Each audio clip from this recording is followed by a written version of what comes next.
We talked about this a little bit before, but I kind of mentioned how, with Blue Neighborhood, you had this like vibrant, like like this intense thing, and now, it's like black and white in your videos, and it's kind of like intense. So like, can you explain like how you went from one to the other, like what you were feeling that got you there?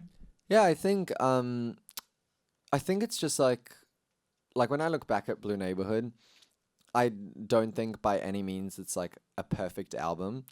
But when I look back on it, it already feels like charming to me in the way that it feels like I'm reading my diary from when I was like 17 and 18 or whatever. And so I think that always like the albums just sort of are going to reflect where I'm at that particular time in my life. And right now I just feel like I'm at like a grungy gay warehouse party or something. Just kicking some butt. Okay. Yeah. So it's just reflective of real life, I guess.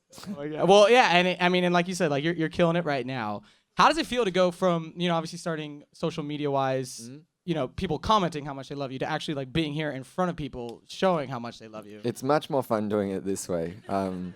Yeah, I don't know. I'm having the best time. This is my third time performing these songs today, and I'm still like having so much fun. So, well, I hope so, because hopefully we're gonna have a tour coming soon. You're gonna have to do those every day. For sure. Yeah, I can't wait. It's gonna be well, so let's talk about like a tour, obviously on the way.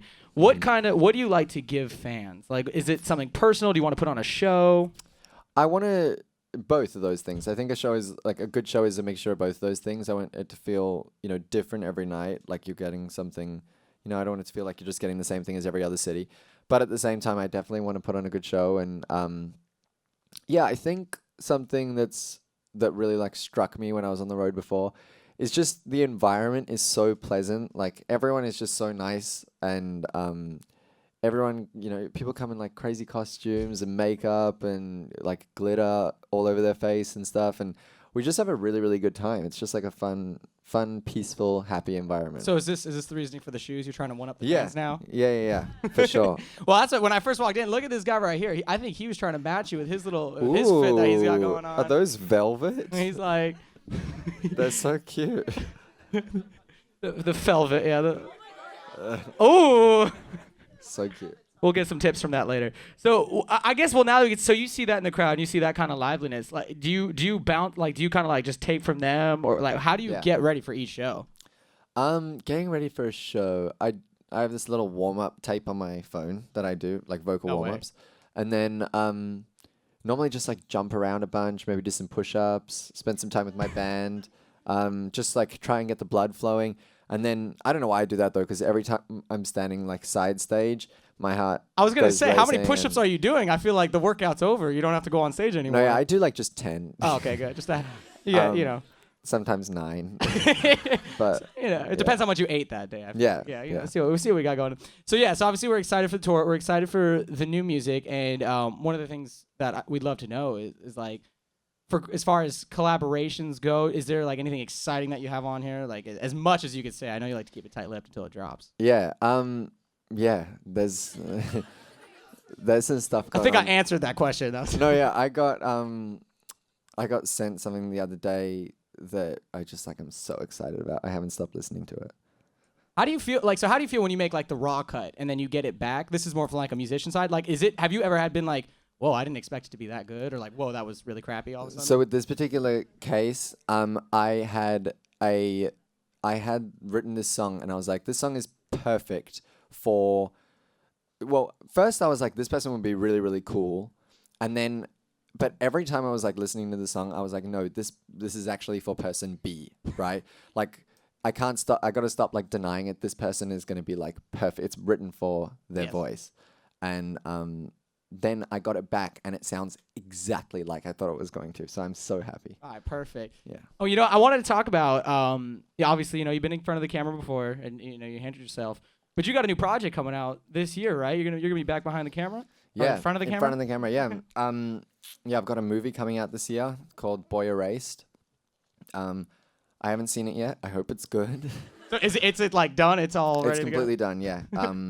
Yeah, I shot in Atlanta and it was a really, really good time. But yeah, basically it's a movie about a boy who goes to a gay conversion therapy camp, to try and get like turned straight. And it was a memoir. It was a real true story. And then the guy left and ended up writing a memoir about it. And we're now turning it into a movie, and I think it's a really important story and a special one. And Nicole Kidman's in it, and Lucas Hedges and Russell Crowe. I think it's gonna be really cool. Did you get to like talk with the person who wrote it to get in their head? Or? Yeah, totally. Yeah, he was on set a lot, and I got to hang out with him, and my mum met his mum, and that was like an interesting thing as well, because it's like it's hard to not kind of get angry, but then one like kind of going through it a little bit, even though I was going through it in this like fake world where it was all acting, even just going through it in the way that I did, you understand a lot more where parents are coming from.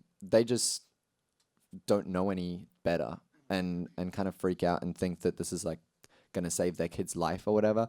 And it's just miseducation. And I think that I'm hoping that this movie is going to be a good tool in educating parents on how to handle their kids coming out in a more constructive way. Are you joining in on the music side of it as well, or was it mainly just an actor? I would love to. I would die to. I don't know if they've started working on soundtrack yet. You're just like, hands up right here? Yeah. No, Star of the I movie said would like that to join. the entire time we were filming, I was like, I'm also a singer, just so you just know. in case. I don't know if you heard. I'm like walking around set singing at the top of my lungs, hoping somebody's going to be like, hey, that sounds good. You should do something. So what happened like with the hair? Did you have to like change that up, or were they cool with the whole No, switch? so I, at the time of filming, my roots were like super grown out, and it worked perfectly because I guess my character was sort of, without giving too much away, he was like off kind of living a open like lifestyle. He had accepted himself, and then his parents found out and went and put him in the camp. So like little bits of nail polish left on the nails, and rooty blonde hair.